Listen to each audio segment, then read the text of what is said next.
মিষ্টি মিষ্টি খুব ভালো লাগবে। না না, আমি ওইসব খাবো না, আমি বাইরে গিয়ে খাবো। বাবা তো বলেছে হোটেলে খাবো, আমরা হুশ করে খাবো আর হুশ করে খেয়ে নেব।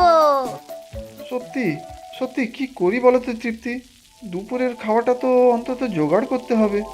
কিন্তু এই বৃষ্টি মাথায় নিয়ে বের হবে, পরে যদি অভির আবার শরীর খারাপ হয়। গতবার মনে নেই এই সময় কেমন সর্দি কাশি হয়েছিল ওর?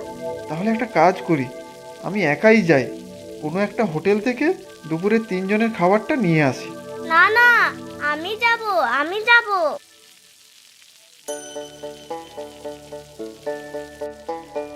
বাহ, গন্ধটা তো খুব ভালো বেরিয়েছে গো। হবে না?